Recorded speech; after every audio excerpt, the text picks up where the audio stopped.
ओम शांति। अ, सफलता स्मृति ही समृद्धि लाती है। बाप दादा आज्ञा भी करते हैं और प्रतिज्ञा भी करते हैं। ऐसे कौन से महावाक्य हैं जिसमें आज्ञा भी आ जाए और प्रतिज्ञा भी आ जाए?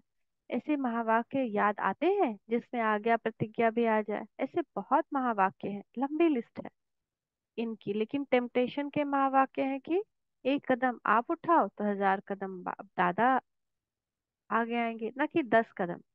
इन महावाक्यों में आज्ञा भी है कि एक कदम आगे बढ़ाओ और प्रतिज्ञा भी है कि 1000 कदम बाप दादा भी आगे बढ़ाएंगे। ऐसे उमंग उत्साह दिलाने वाले महावाक्य सदा स्मृति में रहने चाहिए। आज्ञा को पालन करने से बाप की जो प्रतिज्ञा है उसमें सहज रीति अपने को आगे बढ़ा सकते, क्योंकि फिर प्रतिज्ञा मदद का रूप बन जाती है।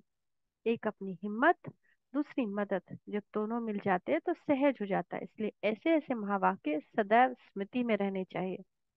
स्मृति ही समर्थी लाती है। जैसे राजपूत होते हैं, वे जब युद्ध के मैदान मैदान में जाते हैं तो भले कैसा भी कमजोर हो, उनको अपनी कुल की स्मृति दिलाते हैं। राजपूत ऐसे होते हैं, ऐसे होकर गए, ऐसे ऐसे करके गए, ऐसे कुल के तुम हो।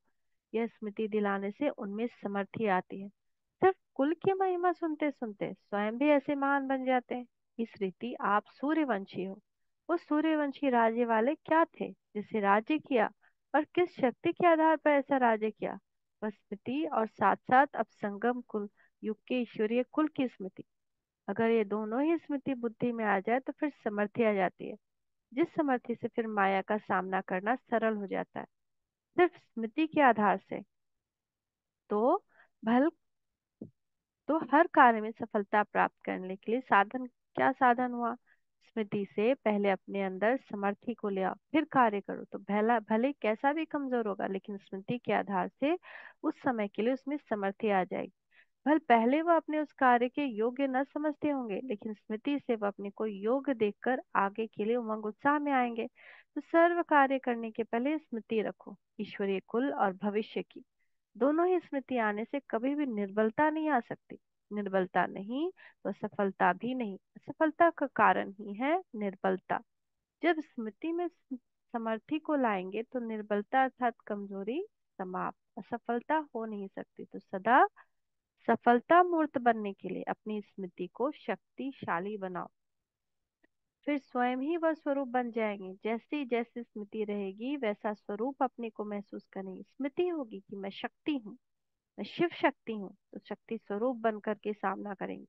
अगर स्मृति में यही रखते हो कि मैं तो पुरुषार्थी हूँ, कोशिश करके देखती हूँ, तो स्वरूप भी कमजोर बन जाता है। तो स्मृति को शक्तिशाली बनाने से स्वरूप भी शक्ति का बन जाएगा। तो ये सफलता का तरीका है। फिर ये बोल नहीं सकेंगे कि चाहते हुए भी क्यों नहीं होता। चाहना तो के साथ समर्थी भी चाहिए, और समर्थी आएगी स्मृति से। अगर स्मृति कमजोर है तो फिर जो संकल्प करते हो सिद्ध नहीं हो पाता, जो कर्म करते हो वो सफल नहीं हो पाते। तो स्मृति रखना मुश्किल है, वह सहज है। जो सहज बात होती है वह निरंतर भी कर सकते हो। 13/5/1971।